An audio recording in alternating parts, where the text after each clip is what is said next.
Get in. Now. The car door swung open, and Zara didn't think twice. She dove into the back seat, her heart hammering against her ribs so hard she thought it might burst through her chest. Her hands shook as she slammed the door shut, immediately locking it. Through the tinted window, she could see Marcus's silhouette half a block away, his head turning left and right, searching. "Drive, please. Just drive," she gasped, not even looking at who was behind the wheel. "I'll pay you whatever the fare is. Just go." The car didn't move. Zara's breath caught as she finally looked up and met a pair of dark, calculating eyes in the rearview mirror. This wasn't an Uber. The interior was too luxurious. Black leather that probably cost more than her entire year's rent. The man watching her had sharp features, perfectly styled dark hair, and wore a suit that screamed money and danger in equal measure. "Wrong car," he said in accented English, his voice low and cold. "I know, I'm sorry, Zara's voice cracked. She glanced back through the rear window. Marcus was closer now, his face twisted in that familiar rage that made her stomach drop. "Please. He'll kill me this time. I know he will." Something flickered across the stranger's face. His eyes moved from her to the man outside, then back to her bruised wrist that she was unconsciously cradling. For a moment that stretched like eternity, he said nothing. Then his jaw tightened. "Buckle up." The engine purred to life, and the car pulled smoothly into traffic. Zara scrambled to fasten her seatbelt with trembling fingers, not daring to believe this was actually happening. She watched through the back window as Marcus grew smaller, his figure becoming a dot before disappearing entirely. But then she saw him pull out his phone, saw him taking a picture of the car's license plate, and her relief turned to ice. "He got your plate number," she whispered. The driver's eyes flicked to the rearview mirror. "Let him try to trace this. He won't get far." If you're loving this forbidden romance already, hit that subscribe button and turn on notifications because this story is about to get incredibly complicated. Trust me, you won't want to miss what happens next. Zara collapsed back against the seat, adrenaline still flooding her system. Her shift at the restaurant had ended 20 minutes ago. She'd been walking to the bus stop when she saw him waiting there, like he'd known her schedule, like he always knew. 3 months since she'd left him, changed her number, moved apartments, and still he found her. "Thank you," she whispered, her voice hoarse. "I'll get out wherever you're going. I just needed to get away from him." The driver didn't respond. Now that her panic was subsiding, Zara took in more details. There was another man in the passenger seat, broad-shouldered and intimidating, who'd been silent this entire time. He typed something on his phone, the screen's glow illuminating his stern expression. "We're not stopping yet," the driver said. "What?" Zara leaned forward. "No, really, anywhere is fine. I've already imposed enough." "That man, your ex-boyfriend?" "Yes." The word tasted bitter. Boyfriend seemed too gentle a term for what Marcus had been. "He saw you get in my car. He has my plate number. If I drop you off in 5 minutes, what stops him from finding this vehicle's owner? From finding you through me?" Zara's blood ran cold because he was right. Marcus had that look in his eyes, the one that said he wouldn't let this go. Not tonight. Not ever. And now she'd potentially put this stranger in danger too. I hadn't thought of that. I'm sorry. I shouldn't have. What's done is done.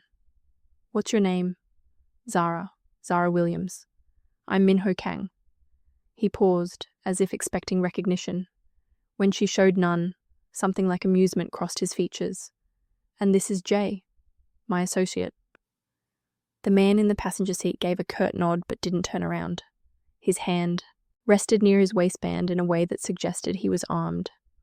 They drove in silence for several minutes, leaving downtown behind and heading into an upscale neighborhood Zara had only seen in magazines.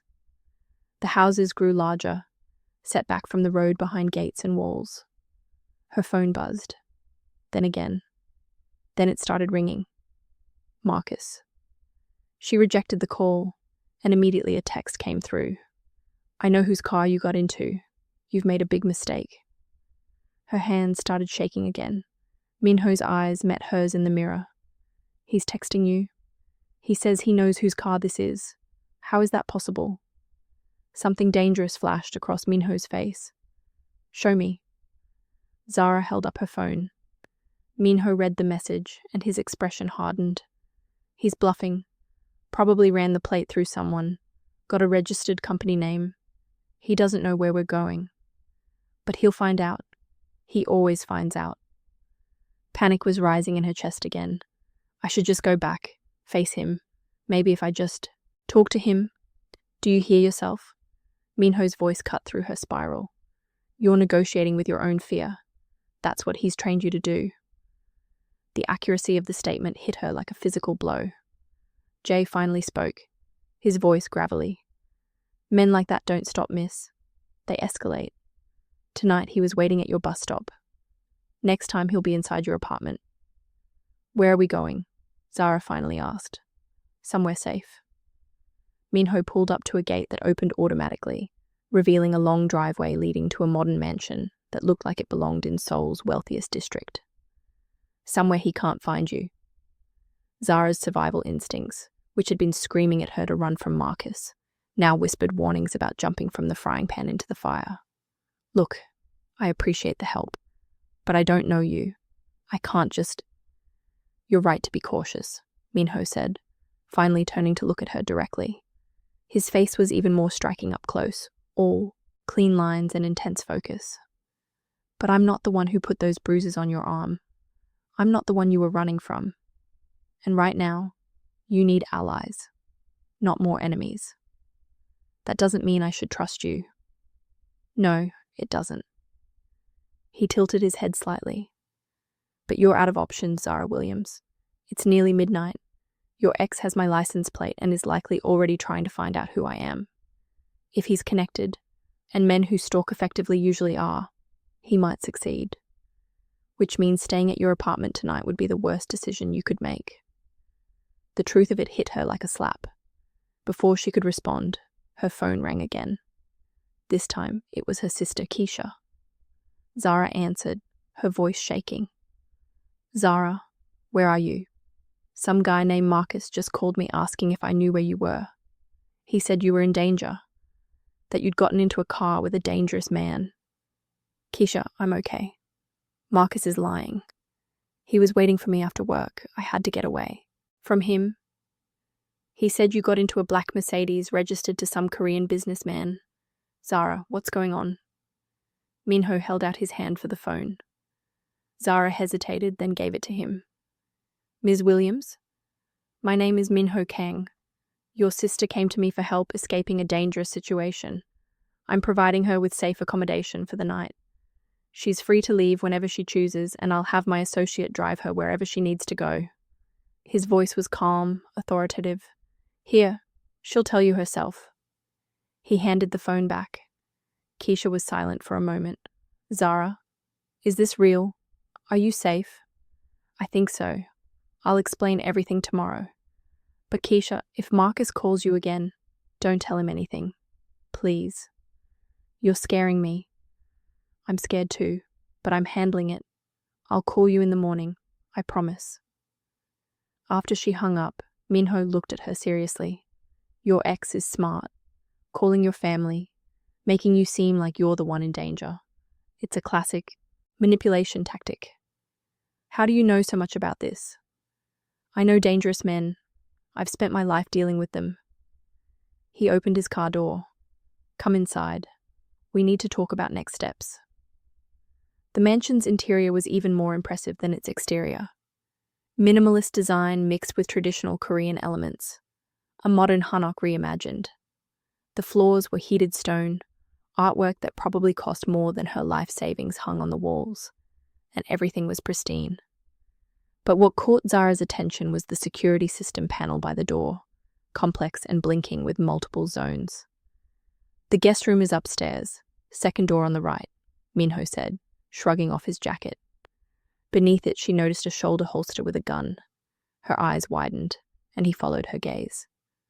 I have enemies, he said simply, as if that explained everything. What exactly do you do, Minho Kang? Import and export. The answer was smooth, practiced. A lie, or at least not the whole truth.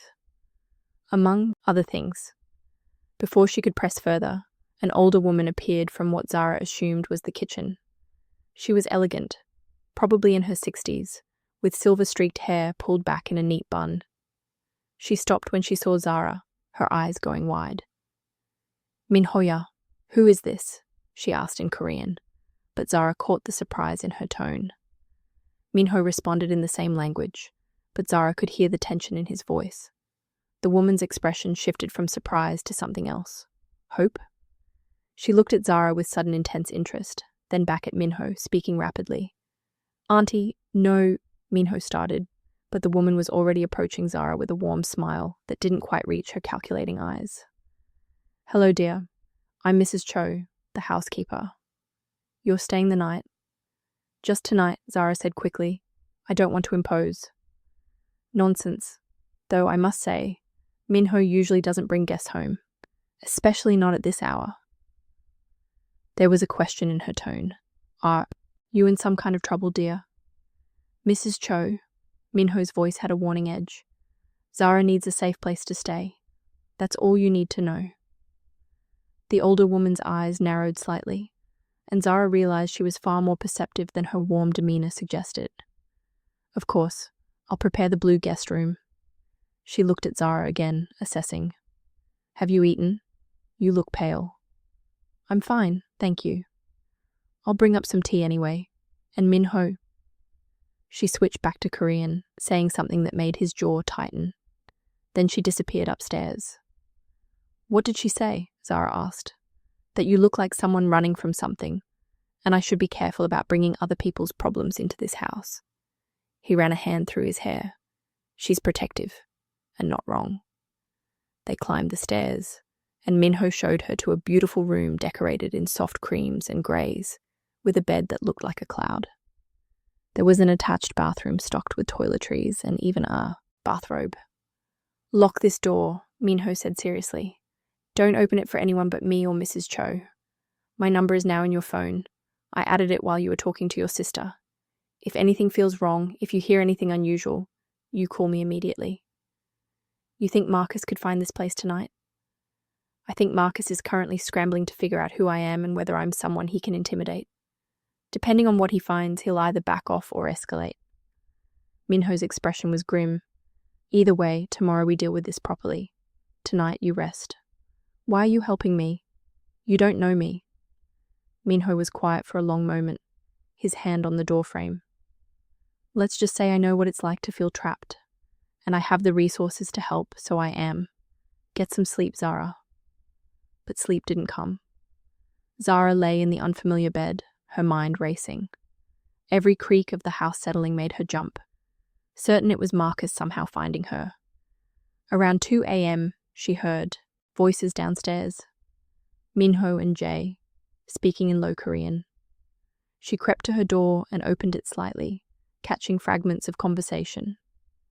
They were discussing her, discussing Marcus, discussing something about tracing the plate and making inquiries. Her phone buzzed. Another text from Marcus. "Did he tell you what he is? Ask him about his family business. Ask him how many people he's killed. You jumped from me into the arms of a monster." Zara's hands shook as she read it. Then another text. "I'm outside. Tell him to let you go, or I'll call the police and report you as kidnapped." She ran to the window. Sure enough, there was a car parked just outside the gate. Headlights off, but definitely occupied. Her heart hammered. She grabbed her phone and called Minho. He answered before the first ring finished. "What's wrong?" "He's outside. Marcus is outside the gate. He's threatening to call the police. Say I'm being held against my will. Stay in your room. Lock the door. I'll handle this." "Minho, maybe I should just go talk to him." "No." The word was absolute. "That's exactly what he wants. Trust me, Zara. Stay where you are." She heard movement downstairs, then the front door opening. Against Minho's instructions, Zara crept to her window, watching. Minho walked down the driveway toward the gate, Jay beside him. Even from a distance, she could see the confidence in his stride, the absolute authority in his posture. He stopped at the gate and pulled out his phone, making a call. Within 2 minutes, a police car arrived. But instead of the officers going after Minho, they approached Marcus's car. There was a conversation she couldn't hear, and then Marcus was being asked to leave. He clearly argued, but the police were insistent. Finally, his car started and pulled away. Minho returned to the house. Moments later, there was a soft knock on Zara's door. "It's me." She opened it. Minho looked tired but satisfied. "He's gone. I have friends in the police department. They've been informed about your restraining order against him. If he comes back tonight, he'll be arrested for stalking." "You did that in 5 minutes?" "I make useful friends." He leaned against the doorframe. "But Zara, we need to talk seriously tomorrow. This isn't going to stop. Men like Marcus don't give up just because the police tell them to. We need a real solution." "What kind of solution?" "That's what we'll discuss in the morning. Try to get some rest." He turned to leave, then paused. "For what it's worth, what he texted you about me, some of it is probably true. I'm not a good man by conventional standards, but I keep my word, and I protect what's mine. Right now you're under my protection. That means something in my world." After he left, Zara finally managed to sleep, though her dreams were troubled with images of Marcus and mysterious strangers, and a life spiraling beyond her control. When dawn broke, Zara was exhausted but restless. She showered, put on the same clothes from yesterday, and ventured downstairs. The smell of coffee and something cooking drew her to the kitchen, where Mrs. Cho was preparing what looked like a traditional Korean breakfast. "Good morning," the older woman said, her eyes sharp and assessing. "You look like you didn't sleep well." "Is it that obvious?" "You have that look. The look of someone whose past is catching up with them." Mrs. Cho poured her a cup of tea. "Sit.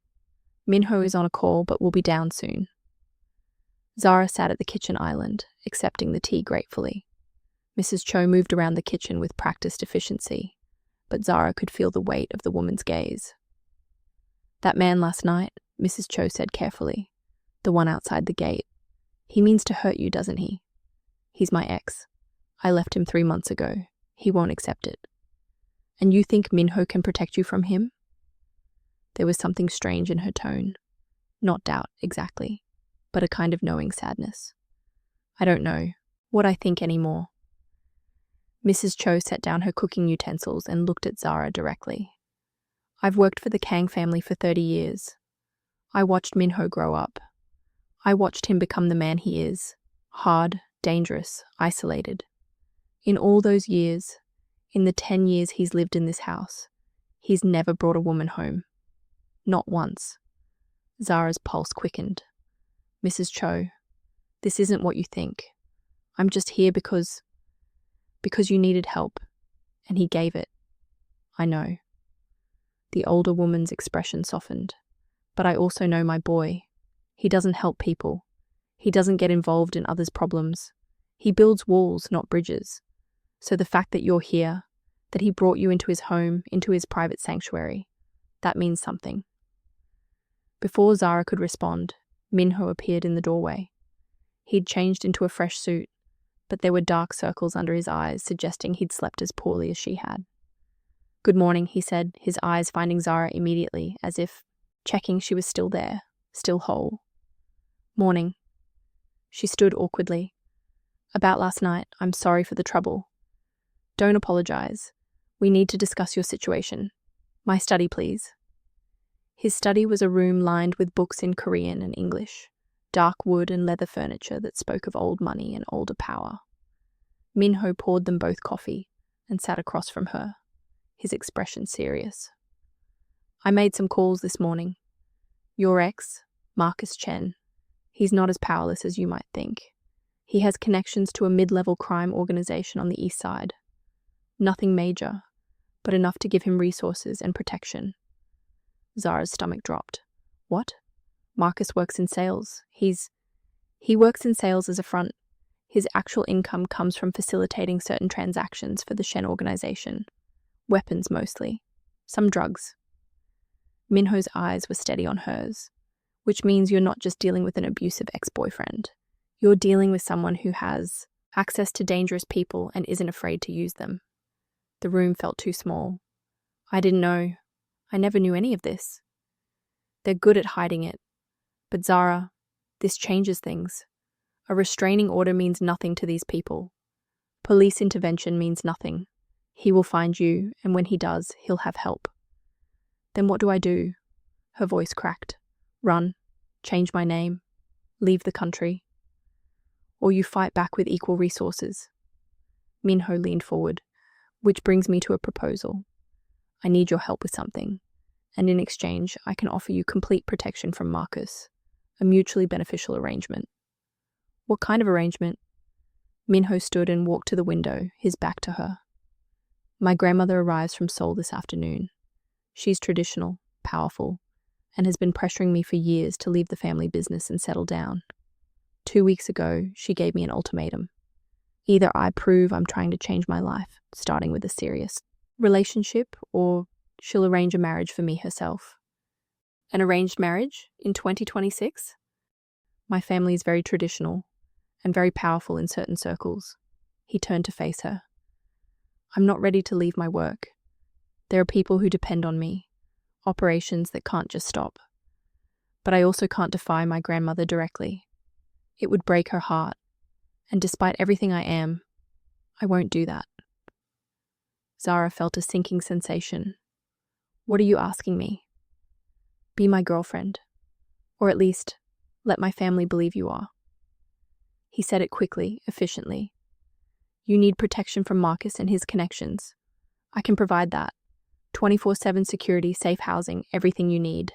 In exchange, when my family's around, you pretend we're together. It would be temporary, just until my grandmother is satisfied and returns to Seoul. You want me to lie to your grandmother. I want us to help each other. Think about it rationally, Zara. Marcus knows where you work. He knows your routines. He has connections to dangerous people. If you go back to your normal life today, how long before he corners you somewhere without witnesses? Without help? Minho moved closer. Here, you'd have Jay and my other men watching you constantly. Marcus wouldn't get within 100 yards. And after my grandmother leaves, I'll help you relocate, set you up with a new identity if necessary, whatever you need to start fresh. How long would this last? 2, maybe 3 weeks. My grandmother usually stays a month, but if she's convinced I'm serious about someone, she might leave earlier, satisfied. And I'd have to convince her we're really together. That means acting like a couple.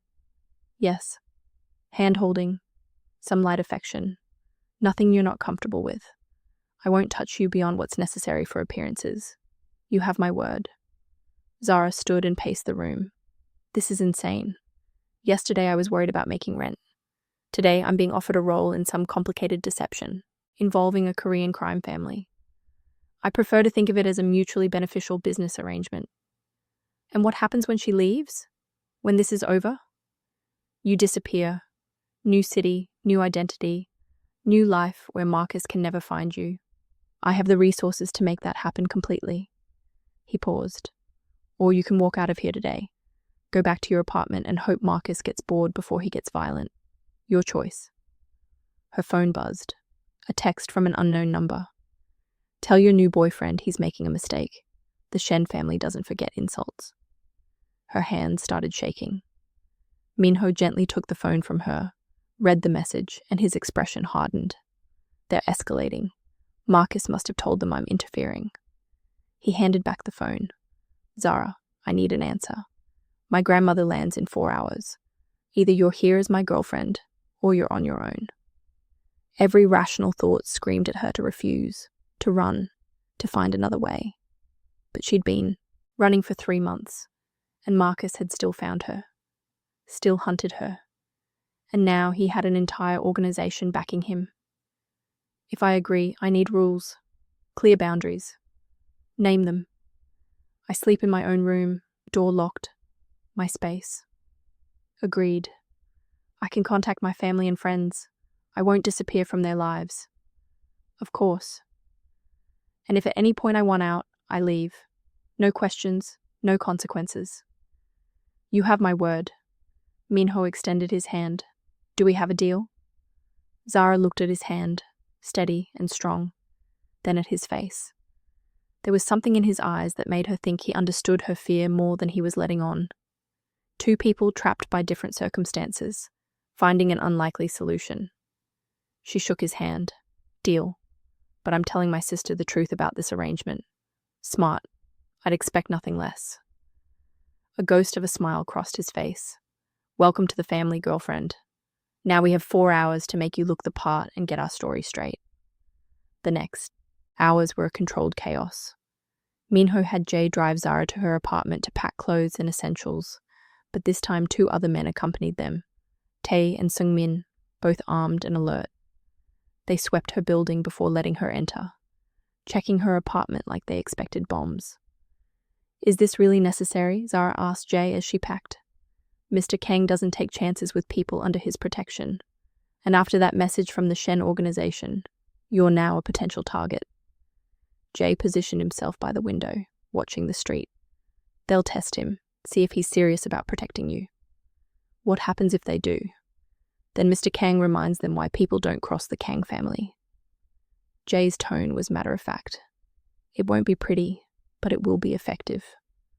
What exactly does Minho do? And please don't say import-export. Jay was quiet for a long moment. Mr. Kang operates in a world where loyalty is everything and betrayal is death. His family controls certain territories, certain operations, not drugs.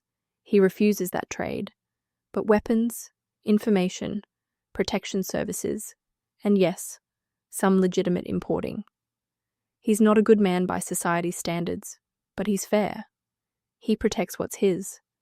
You're under his protection now. That means something in our world. I'm not his anything.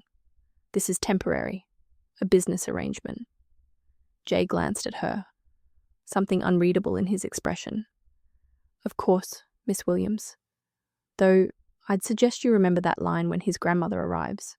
She's very perceptive. Back at the mansion, Mrs. Cho had prepared a different room for Zara. Larger, closer to Minho's suite. For appearances, Minho explained, my grandmother will expect us to be near each other. The room had a sitting area and a view of the manicured garden, luxurious in a way that made Zara's apartment look like a closet. As she unpacked, Minho knocked and entered without waiting for permission, carrying a black velvet box. You'll need this, he said, opening it to reveal an elegant diamond bracelet. My grandmother will expect to see signs of courtship. This is expensive enough to be meaningful, but not so ostentatious that it looks like I'm buying you. Minho, I can't accept this. It's costume jewelry.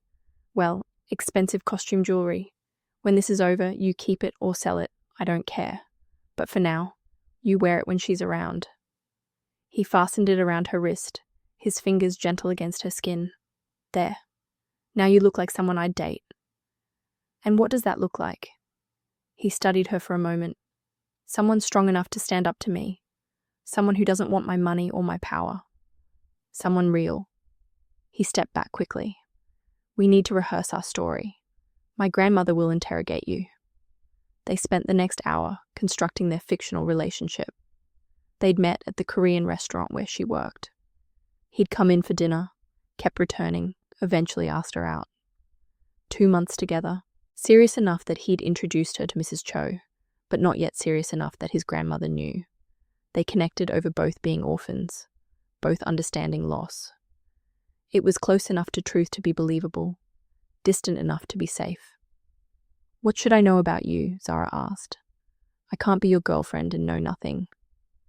I was born in Seoul, came here when I was 15 after my mother died. My father ran the family organization until he was killed 5 years ago in a territory dispute. I took over despite being young, despite my grandmother's wishes that I'd go legitimate. His voice was matter-of-fact, but Zara heard the pain beneath. I've made enemies. I've made choices I can't take back. I'm not looking for redemption, just stability. And your grandmother? What's she like? Sharp as a blade, traditional but not stupid. She sees everything, forgets nothing. She'll like you if you're genuine, hate you if she senses deception. He met her eyes. which is why we need to make this believable, not just in words, but in how we act around each other. What does that mean? Instead of answering, Minho reached out and took her hand, his thumb brushing across her knuckles. It means we need to be comfortable with casual touch. Like this. My grandmother will notice if we flinch away from each other. His hand was warm, his touch surprisingly gentle. Zara's pulse quickened, and she forced herself to breathe normally. Okay, what else? Eye contact. Couples look at each other, really look. They have silent conversations across rooms. He demonstrated, holding her gaze until she felt heat rise in her cheeks. They know each other's tells, finish each other's sentences sometimes. That seems like a lot to fake in a few hours. Then we don't fake it. We just pay attention to each other. Be present. His expression softened slightly, easier than you might think. Before she could respond, Jay appeared in the doorway. She's here. 20 minutes. Out. Minho's entire demeanor shifted, becoming more formal, more controlled. Remember, you love me enough to meet my family, but you're nervous. That nervousness will cover any mistakes. And Zara? He squeezed her hand. Thank you for doing this. Thank me when it's over and I'm still alive. Deal. Kang Mi-young arrived like a small, elegant storm. She swept into the mansion with 2 assistants carrying her luggage, her eyes sharp and assessing as they immediately found Zara standing next to Minho. The older woman went very still, her expression unreadable. Halmoni, Minho said warmly, bowing deeply. Welcome back. Minho ya. Mi-young's eyes never left Zara. She said something in rapid Korean, her tone sharp. Minho responded, gesturing to Zara. His grandmother's eyebrows rose. More Korean, faster now, with a tone that suggested she was not pleased to be surprised. Halmoni, Minho said firmly, switching to English. This is Zara Williams, my girlfriend. Zara, this is my grandmother, Kang Mi-young. Zara bowed, hoping she was doing it correctly, her heart hammering. It's an honor to meet you, ma'am. Mi-young stepped closer, looking Zara up and down with unabashed scrutiny. She was tiny but radiated authority that made Zara feel like she was being examined under a microscope.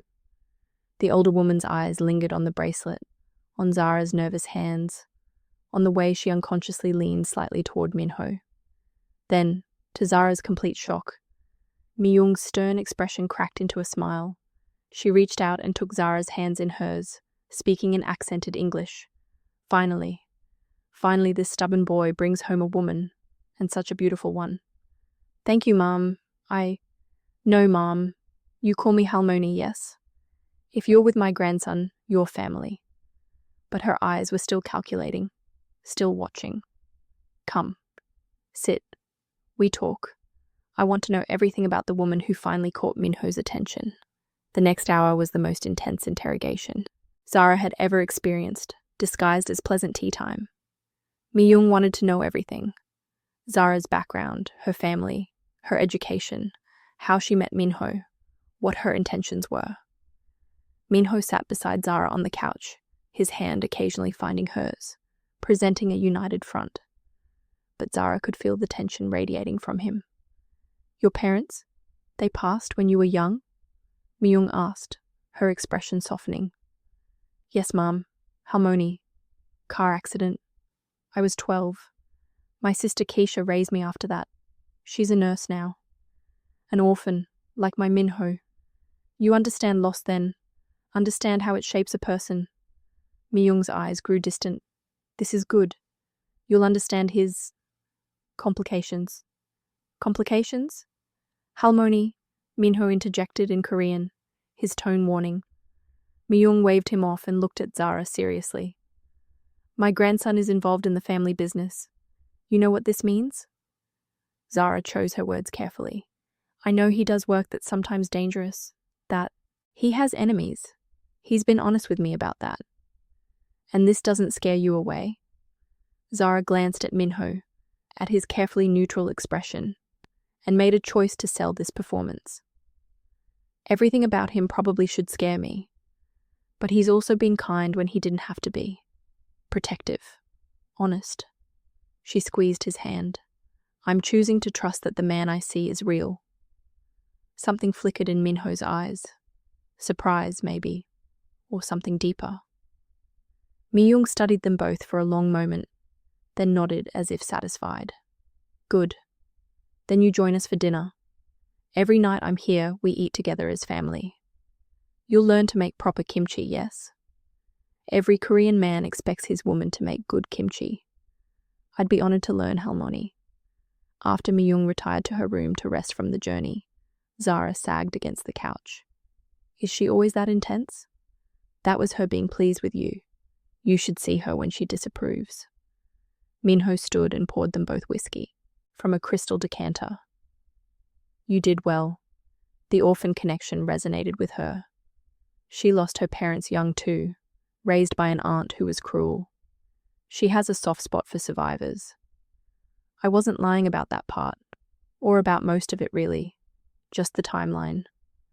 Zara accepted the whiskey. Your grandmother, she said, the woman who finally caught your attention. Implying you've been resistant to relationships? I don't do relationships. They're liabilities in my line of work. People you care about become targets, leverage for enemies. He sat beside her, closer than necessary. Safer to be alone. That sounds lonely. It is. The admission seemed to surprise him, but loneliness is survivable. Losing someone because they got caught in my world, that's not. They sat in silence for a moment, the weight of truth settling between them.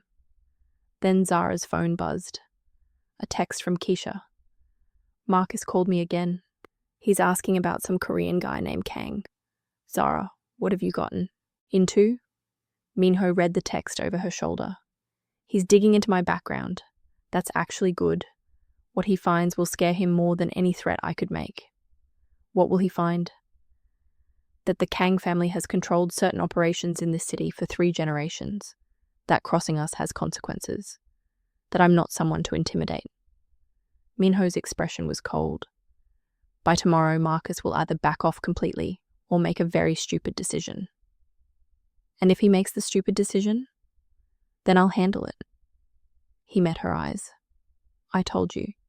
You're under my protection now. That's not just words, Zara. That's a promise I keep. That night, after a surprisingly pleasant dinner where Mi-young told stories about Minho as a boy in Seoul, Zara found herself too wired to sleep. She wandered downstairs and found Minho on the back terrace, smoking a cigarette. The smoke curled up into the night sky, and in the dim light she could see tattoos on his forearm where his sleeve was, rolled up, intricate designs that looked like dragons or flames. Couldn't sleep? He asked without turning. Too much in my head. She joined him at the railing. Today was surreal. Playing house with a crime family while my ex-boyfriend mobilizes his own criminal contacts. This is not how I pictured my life going. How did you picture it? Boring, honestly. Hotel management, maybe a cute apartment in the suburbs, someone stable and kind. The complete opposite of exciting. She laughed bitterly. Instead, I got Marcus, then ran from him straight into whatever this is. Chaos? I was going to say something complicated, but chaos works too. Minho took a long drag of his cigarette, the ember glowing in the darkness. Can I ask you something? Yes.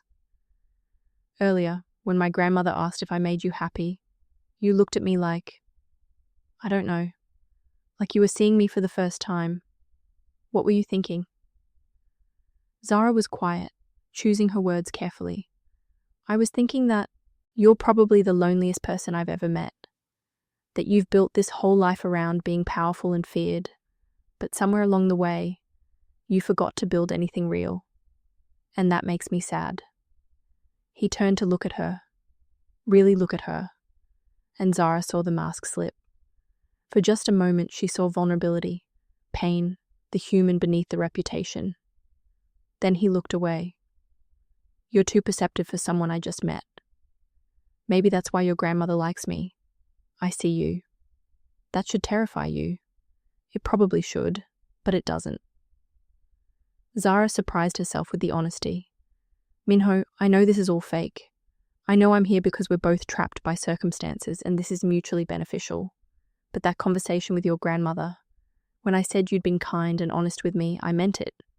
Arrangement or not, you've been good to me. I'm keeping you safe from one dangerous man while being another dangerous man. That's not kindness, Zara. That's just a different kind of cage. Maybe. Or maybe it's the first time in years either of us has had someone in our corner, even temporarily. Minho's phone buzzed. He checked it, and his expression darkened.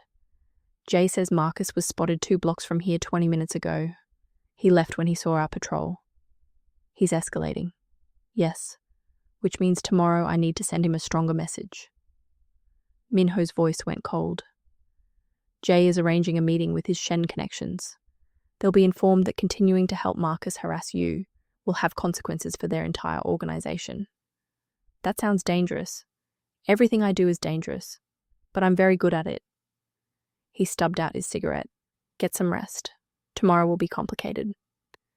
But instead of leaving, Zara stayed at the railing with him, and they stood in silence watching the city lights.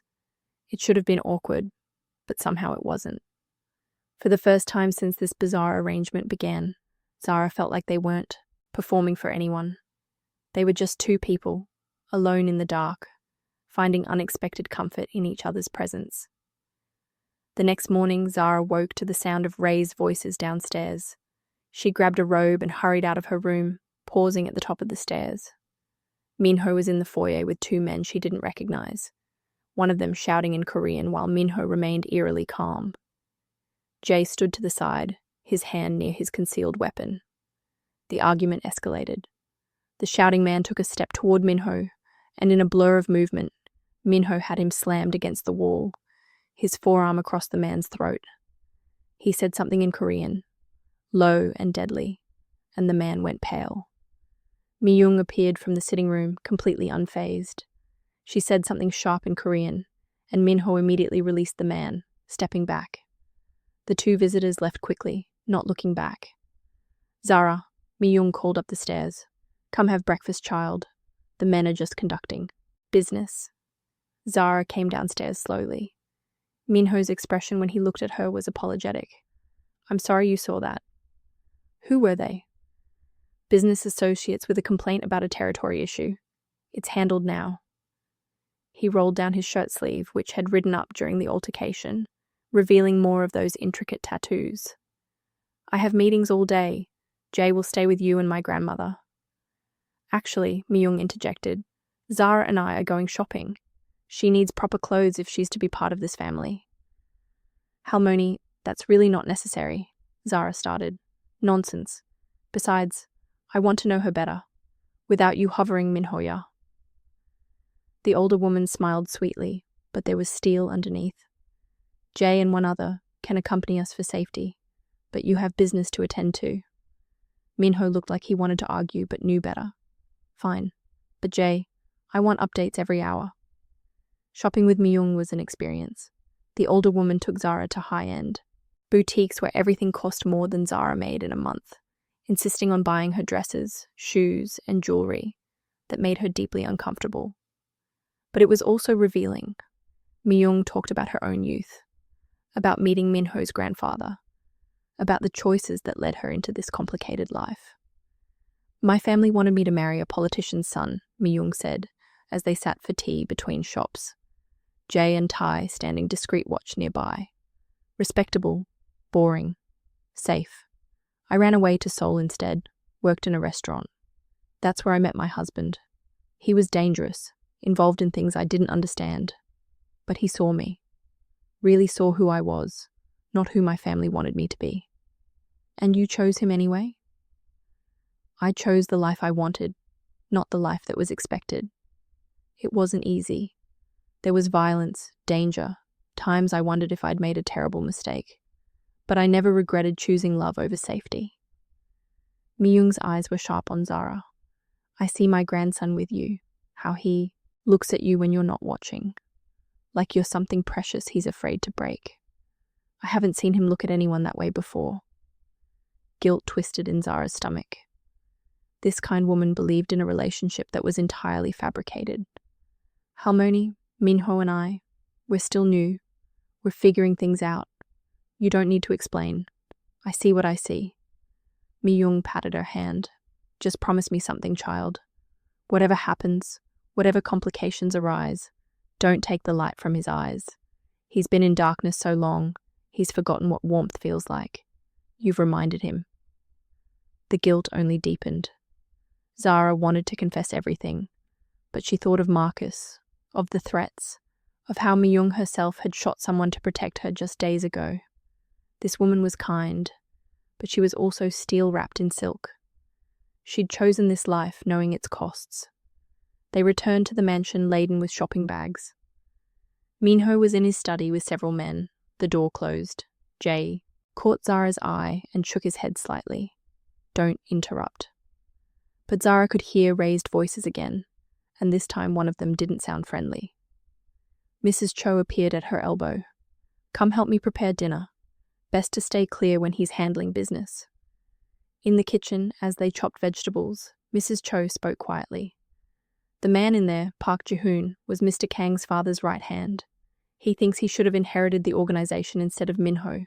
There's been tension for years. Is Minho in danger? Minho is always in danger. That's the life he's chosen. Mrs. Cho's expression was sad. But having you here, having something to protect beyond just territory and power, it gives him a reason to be careful. That's new. The study door burst open, and a man stormed out. Mid-50s, expensive suit, face twisted in rage. He saw Zara in the kitchen and stopped, his eyes going cold and calculating. So this is the new pet, he said in accented English. The waitress? Playing at being a mob wife. Minho appeared behind him instantly, his voice lethal. Park, leave. Now. Or what? You'll threaten me in front of your grandmother like you did Song and Kim this morning. Park smiled cruelly. You're getting soft, boy. Your father would be ashamed. My father would have killed you for questioning him. I'm being generous by letting you walk out of here. Minho moved between Park and Zara, a physical barrier. Don't mistake patience for weakness. Park's eyes flicked to Zara again. Such a pretty thing. Would be a shame if something happened to her while you're busy protecting your crumbling empire. The temperature in the room dropped. Jay and the other men moved, hands going to weapons. Minho's expression went blank, which was somehow more terrifying than rage. You just made the last mistake of your life, Minho said quietly. Get out of my house, and pray I'm feeling merciful tomorrow. After Park left, Minho turned to Zara. His hands were shaking, slightly, with rage or fear. She couldn't tell. Pack a bag. You're not staying here tonight. What? Why? Because Park just threatened you directly, and that means he's testing me. Seeing if I'll react, if I'll be distracted protecting you instead of managing the business. Minho's jaw clenched. You're a liability now. Exactly what I knew would happen. The words stung more than they should have. Then maybe I should just leave. End this arrangement. No. He caught her arm. I need to move you somewhere safer temporarily, that's all. Somewhere Park doesn't know about. Jay will take you to one of our safe houses across town. You'll stay there with protection until I've handled this. Handled how? However is necessary. His expression softened slightly. Zara, I'm sorry. Bringing you into this, putting you at risk. I thought I could control all the variables, but Park is unpredictable. He's been working against me for months, and now he sees you as a weakness to exploit. I'm not your weakness, Minho. I'm just someone you're helping. Are you? He studied her face, because it's starting to feel like more than that. Before she could respond, Mi-young appeared, having clearly heard everything. She spoke rapidly in Korean, her tone sharp. Minho responded, but she cut him off, her small frame somehow dominating the space. Then she turned to Zara. You're not going anywhere. This is our home, and we don't run from threats. She looked at her grandson. Park Ji-hoon is a coward who hides behind your father's memory. Handle him properly, Minho-ya. Show him why you lead this family. Halmoni, if something happens to Zara, then we handle that too. Together, as family does. Mi-young took Zara's hand, You wanted me to believe she's yours? Then treat her as such. Your woman doesn't hide while you fight. She stands beside you. This isn't her world, Halmoni. She doesn't understand the danger. I understand plenty, Zara interrupted. I understand that running and hiding didn't work with Marcus, and it won't work now.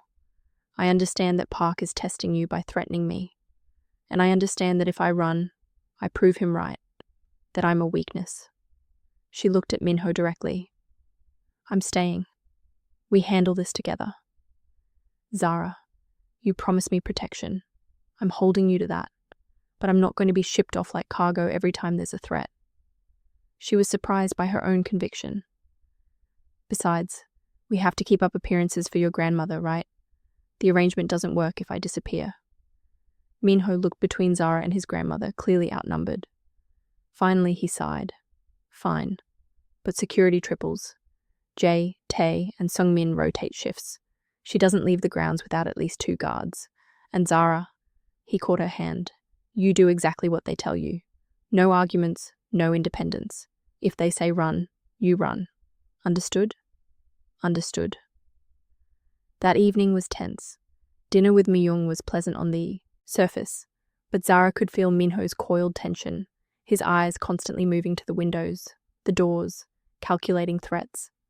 After Myung retired, he disappeared into his study with Jae, and Zara could hear low, intense conversation in Korean. She tried to read but couldn't focus.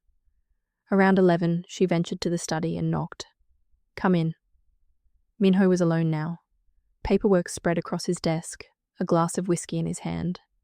He'd removed his jacket and tie, and she could see the edge of tattoos at his collar, the intricate designs that continued beneath his clothes. Can't sleep? He asked. Can't stop thinking about what Park said, about me being a liability. You're not. The answer was immediate, certain. But I am, Minho. That's just reality.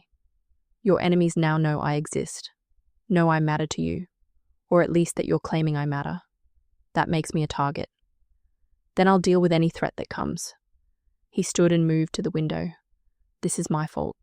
I brought you into this to solve my grandmother problem, and I didn't think through the full implications. I was arrogant. Or you were trying to help someone. Zara approached him carefully. Can I ask you something? When Park threatened me, you looked scared. Actually scared. Why? Minho was quiet for a long moment. My mother was killed because of my father's work. Someone wanted to hurt him, so they targeted what he loved most. I watched him break after that, become something hollow and mean. I swore I'd never give anyone that kind of leverage over me. But here I am. Here you are. He turned to look at her, pretending to be important to me, except somehow it stopped being pretend. And I don't know when that happened. Zara's breath caught. Minho. I'm not asking for anything, Zara. I know what this is. A temporary arrangement that benefits us both. But I need you to know that if Park or anyone else comes after you, it won't be because you're a convenient lie. It'll be because I genuinely care what happens to you, and I'm not sure when I started caring, but I do. She should step back, reinforce the boundaries, remind them both this was business. Instead, she moved closer. That thing you said about being lonely, I understand that. I've been alone since I left Marcus, just trying to survive. And then I jumped into your car, and suddenly I have people watching my back. A grandmother who wants to teach me to cook. A man who threatens organizations on my behalf. It's terrifying and overwhelming, and I should probably be more scared than I am.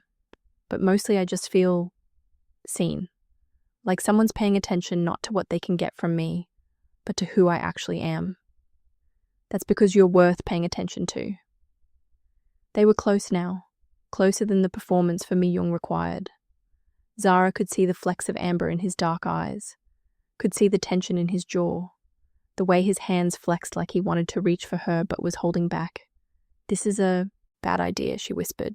Probably the worst I've had in years. We agreed this was just business. No complications. I'm aware. Neither of them moved away. The air between them felt electric, charged with possibility and danger in equal measure. Minho's hand came up slowly, giving her time to pull back, before his fingers brushed her cheek. "Tell me to stop," he said quietly. Zara should. Every logical part of her brain screamed to reinforce the boundaries, to remember this was temporary, to protect herself from another complicated man. But logic had never protected her from anything. Running hadn't worked. Playing it safe with Marcus had nearly gotten her killed. "I don't want to," she admitted. He kissed her then, and it wasn't gentle or tentative. It was desperate, like a drowning man grabbing for air, like someone who'd been alone too long suddenly finding connection. Zara kissed him back, pouring everything she'd been feeling into it. Fear and hope and gratitude and something deeper she wasn't ready to name. When they finally broke apart, both breathing hard, Minho rested his forehead against hers. His hands framed her face, thumbs brushing her cheekbones.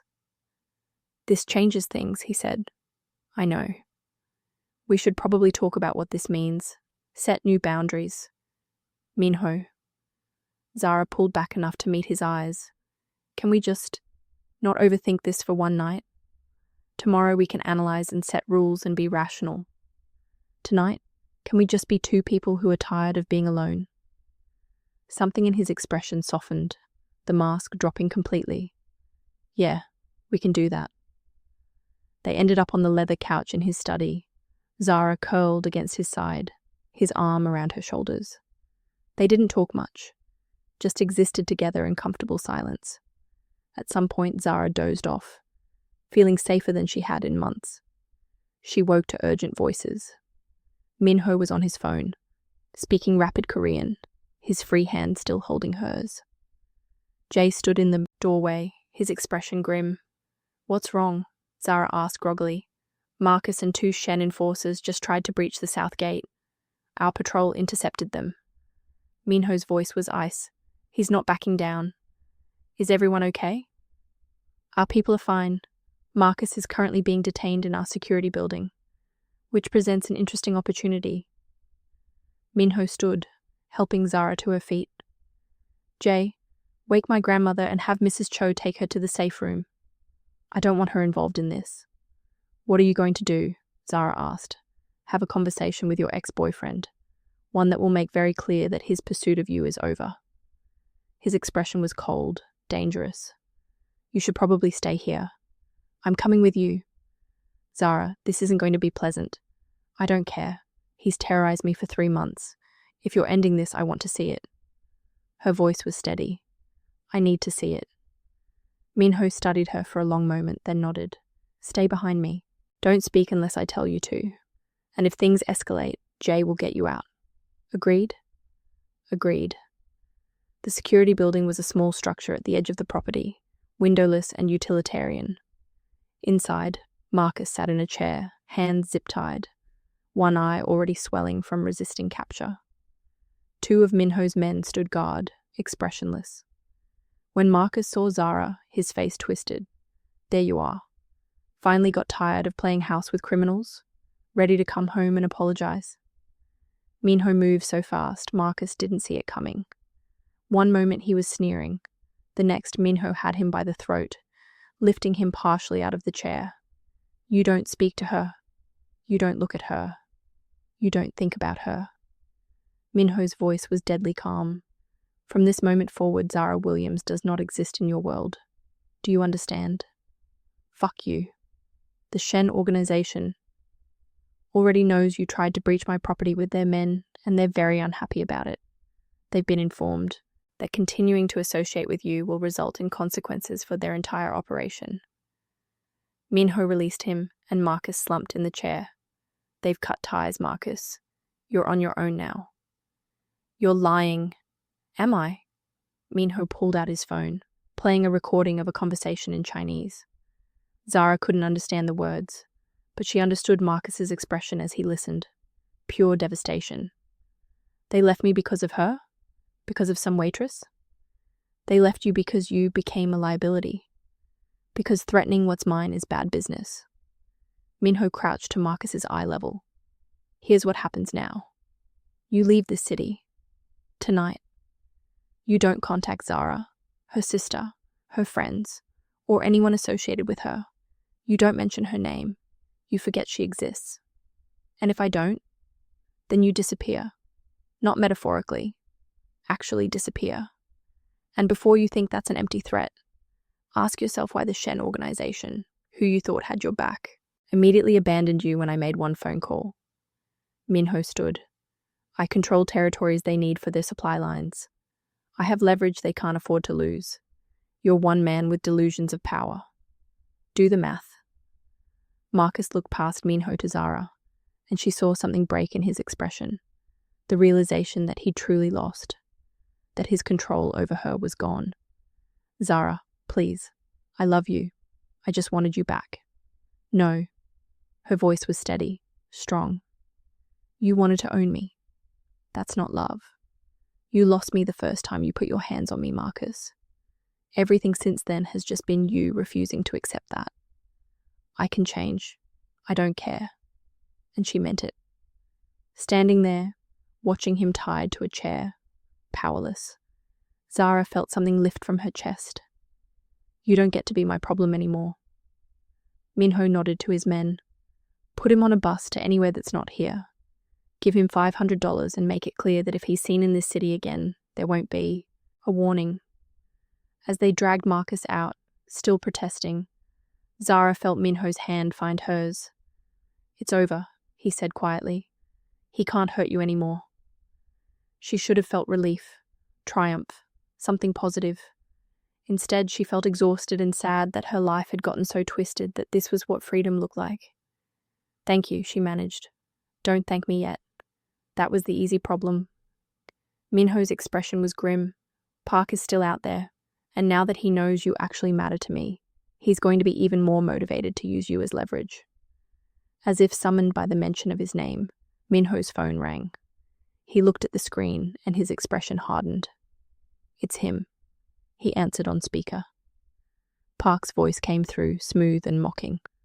I heard you had some excitement tonight. Dealing with the ex-boyfriend. How noble. What do you want, Park? Just calling to clarify something. That girl, she's not really your girlfriend, is she? This whole thing, it's a performance. For your grandmother. I have people who looked into Ms. Williams. She only appeared in your life a week ago, right when your grandmother's visit was announced. Park laughed. You're running a con on your own family. How disappointing. Zara's stomach dropped. Beside her, Minho's expression went blank. Even if that were true, it's none of your concern. Oh, but it is. Because if she's just a convenient lie, then threatening her won't really bother you, will it? She's disposable. Replaceable. Park's voice turned cold. But if she's real, if you actually care about her, then she's the perfect leverage. So which is it, Minho? Is she a lie you'll abandon? Or a weakness I can exploit? Minho's eyes met Zara's, and in them she saw a decision being made. She's neither, he said carefully. She's someone under my protection, which means touching her comes with consequences regardless of personal feelings. Such a politician answer. I'll take that as confirmation. She matters. Park hung up.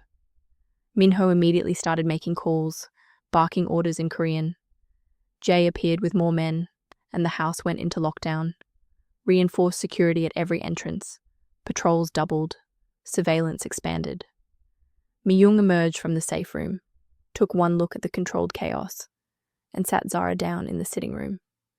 Tell me everything, she commanded. No lies this time. So Zara told her. About Marcus. About the arrangement. About how it had started as mutual convenience and become something more complicated. To her surprise, Mi-young didn't look shocked or disappointed. She looked almost amused. You think I didn't know? The older woman patted Zara's hand. I've suspected since the second day. Mrs. Cho told me how you arrived, how Minho offered you shelter. I know my grandson. He doesn't help strangers without reason. But I also watched you both over the past week, and what I saw wasn't pretense. It was two lonely people finding each other. But we lied to you. You did what you needed to survive. Both of you. Mi-young's expression softened. Zara, I didn't come here just because I wanted Minho to settle down. I came because I was worried about him. He's been so isolated, so hardened by this life. And then I arrive and find you. Someone who looks at him like he's human, not just a useful monster. Someone who makes him smile. I'm sorry we deceived you. Are you in love with him? The question was direct, unflinching. Zara opened her mouth to deny it, to maintain some boundary, but found she couldn't. I don't know. Maybe. It's too fast, too complicated. Love is always too fast and too complicated. That's how you know it's real. Mi-young stood. The question isn't whether you love him. It's whether you're brave enough to stay when things get dangerous. Because they will, child. Park won't stop with threats. That night, Minho insisted Zara stay in his room, where security was tightest. She tried to argue, but he was immovable. Park knows about you now. Really knows. That changes everything. He showed her the panic button installed by the bed, the reinforced door, the direct line to security. I won't let anything happen to you. This is my fault. If I hadn't agreed to this arrangement, then you'd be dealing with Marcus alone, and I'd still be lying to my grandmother while Park plotted against me. We helped each other, Zara. That's not something to regret. He caught her hand. Though I'll admit, things have gotten more complicated than either of us planned. Minho, what Park said about me being disposable. He's wrong. You're not disposable, not replaceable, not a weakness to be exploited. He stopped, seeming to struggle for words. You're the first real thing I've had in years. Everything else in my life is transactions and power plays and strategies. But you, this thing between us, it's just real. Messy and complicated and probably inadvisable, but real. Zara kissed him then, soft and sweet, trying to convey everything she couldn't put into words. When they parted, she rested her forehead against his.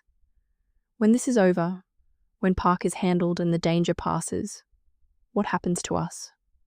I don't know, but I'd like to find out. He pulled her closer. If you're willing to stick around after seeing exactly how chaotic my world is. I jumped into a stranger's car to escape danger. I think I can handle a little chaos. They fell asleep together, wrapped around each other. And for the first time since this arrangement began, Zara felt like they weren't pretending about anything. She woke to gunfire. Minho was already moving, shoving her toward the panic room built into his closet. Get in. Don't come out until I come for you. What's happening? Park is making his move. Go. Now. Zara wanted to argue, but the sound of breaking glass downstairs sent her scrambling into the hidden room. Through the small monitor inside, she could see chaos unfolding, armed men pouring. Into the house, Minho's security engaging them. She saw Minho himself, gun in hand, moving with lethal efficiency. Saw Jay taking down 2 attackers. Saw Mi-young being escorted to safety by Mrs. Cho, the older woman holding a small pistol like she knew exactly how to use it. Then Park himself appeared in the foyer, flanked by more men. He was looking for something. For her, Zara realized with ice in her veins. He wanted leverage, wanted to prove she was Minho's weakness. Through the monitor's audio, she heard Park's voice. Where is she, Minho? Your little girlfriend. The one who's supposedly not a weakness. You just signed your death warrant, Park. Attacking my home, my family. Your fake family. Your fake girlfriend. I know the truth now. So bring her out, and maybe we can negotiate. Or I start burning this house down around you. Zara's hands shook as she reached for the panic room door. She couldn't let Minho's home be destroyed because of her. Couldn't let his people get hurt protecting a lie that had become truth. But before she could open it, the monitor showed Mi-young stepping forward, placing herself between Park and the hallway that led to Minho's room. You want to hurt my family? The old woman's voice was steel. You'll have to go through me first, Park Ji-hoon. I remember you as a boy, watching my husband with such ambition. He never trusted you, you know. Said you had a coward's heart. Park's face twisted with rage. Your husband was weak, just like his son, just like Minho. All of you, weakened by sentiment and old traditions. And yet we're still standing, while you're just another ambitious fool who'll be forgotten by morning. Mi-young raised her small pistol. Leave now, or join the other mistakes I've had to bury. The standoff lasted seconds that felt like hours. Then Minho appeared behind Myung, a dozen of his men with him, all armed. The math became clear. Park was outnumbered, outgunned, and out of time.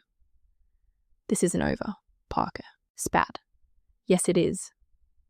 Minho's voice was final. "You attacked my home, threatened my family. In our world, there's only one response to that." Gunfire erupted. Zara turned away from the monitor, unable to watch, her hands over her ears.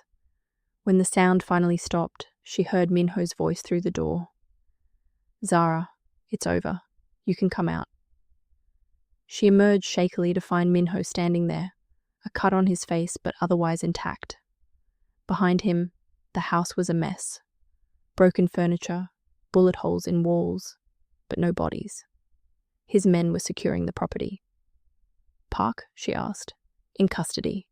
He'll face consequences from the other families for this violation. It won't be pretty." Minho pulled her into his arms. "But he'll never threaten you again. I promise." Myung appeared in the doorway, still holding her gun, looking remarkably composed for someone who'd just faced down armed attackers. "Is the child all right?" "I'm fine, Harmony. Are you? Please, this isn't my first siege." The old woman smiled grimly. "Though I'll admit, it's been a few decades. Nice to know I haven't lost my edge." Over the next hours, as security cleaned up and police who were clearly on Minho's payroll filed cursory reports, the full scope of the attack became clear. Park had brought 15 men, planning to overwhelm the house security and take Zara hostage. But he'd underestimated Myung's presence, underestimated Minho's preparation, and overestimated his own support. The other families, informed of his plan, had refused to back him, essentially leaving him to fail alone. "He's ruined," Jay explained to Zara as dawn broke. "Even if he survives the legal consequences, his reputation is destroyed. No one will work with him after this." And Minho solidified his position. The other families saw him successfully defend his territory and his people. They respect that. Jay paused. "They also saw him defending you. That respect extends to you now, Miss Williams. You're recognized as under the Kang family protection. That means something." Later, as the sun rose fully and the chaos finally settled, Zara found Minho on the back terrace where they'd stood together days ago. He looked exhausted, but relieved. "Your grandmother was amazing," Zara said. "She's survived in this world for 60 years. I sometimes forget she's tougher than all of us combined." He pulled Zara against his side. "I'm sorry you had to see that, had to be part of it." "I'm not. I mean, I wish it hadn't happened, but..." She struggled for words. "I watched you protect your home, your family, me. I saw what you're capable of, both the dangerous parts and the good parts, and I'm still here. That might not be the wisest decision you've ever made. Probably not, but it's mine." She looked up at him. "Minho, your grandmother said that after this, after Park is handled, I could leave. Start fresh somewhere new with your help. Is that what you want? What I want and what's smart are two different things." He was quiet for a moment.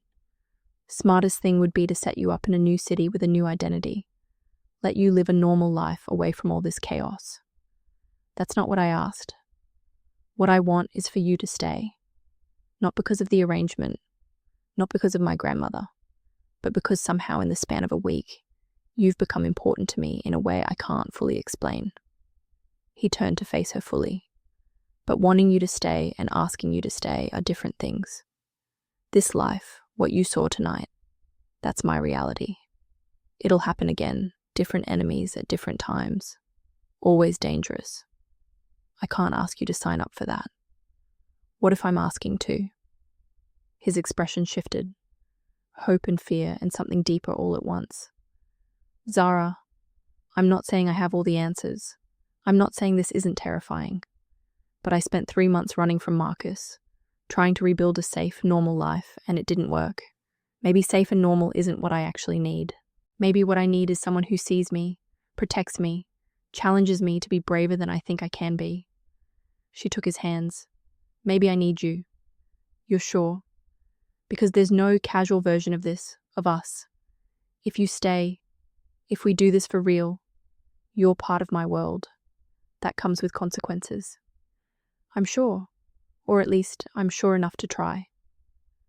Minho kissed her then, deep and certain, like a promise being made.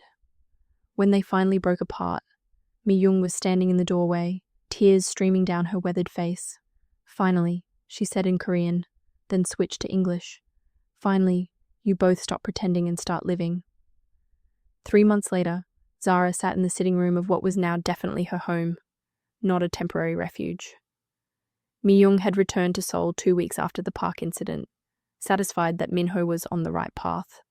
But she called weekly, always asking after Zara, always pressing for details about when they'd make things official. Zara had quit her restaurant job, but not to become just the boss's girlfriend. With Minho's support, she'd enrolled in a management program and was working on opening a community center in the neighborhood, something legitimate and helpful that gave her purpose beyond the complicated world of Minho's business. Marcus had resurfaced briefly, calling from across the country, but a single reminder of the consequences of contact had sent him back into silence. Park was serving time for the attack, his organization dissolved and absorbed by others. The city had reached a new equilibrium, and Minho's position was stronger than ever. But what had changed most was them. No more pretending, no more performance. They were building something real, messy and complicated, and sometimes terrifying, but real.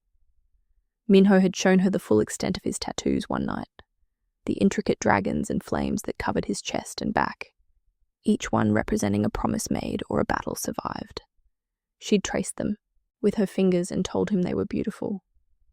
I love you, he'd said then, the first time either of them had spoken the words aloud.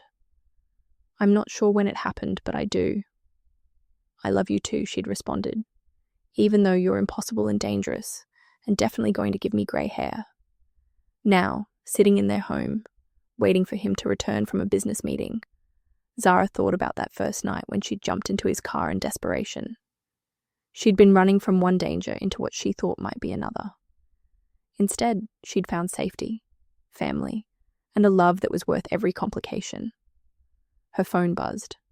A text from Minho. Coming home.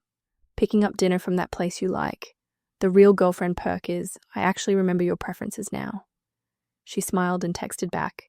The real boyfriend perk is I actually care what happens to you when you're late. Fair point. See you in 20. Zara set down her phone and looked around the sitting room where, just months ago, she'd sat for that first interrogation with Mi-young. So much had changed, and yet the fundamentals remained. Finding each other when they'd both been lost. Choosing trust over fear. Building something worth protecting. Outside, the sun was setting over the city.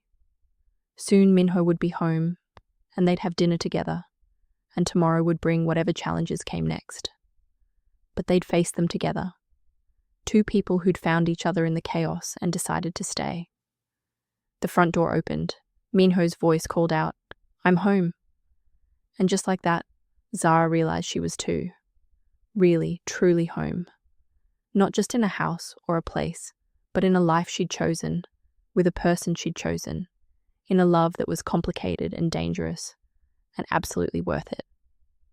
She went to meet him, and as he pulled her into his arms, dinner forgotten for the moment, she thought about all the wrong turns that had led her exactly where she needed to be.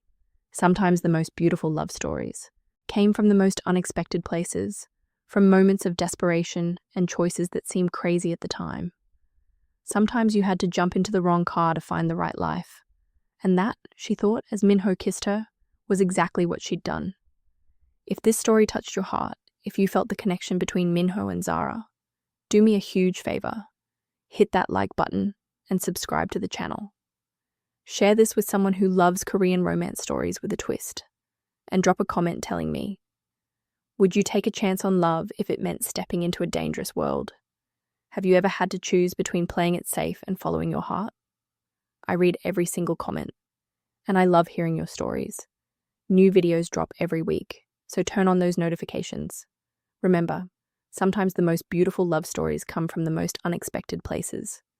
Until next time, keep believing in love that transforms, love that saves, love that's worth the risk.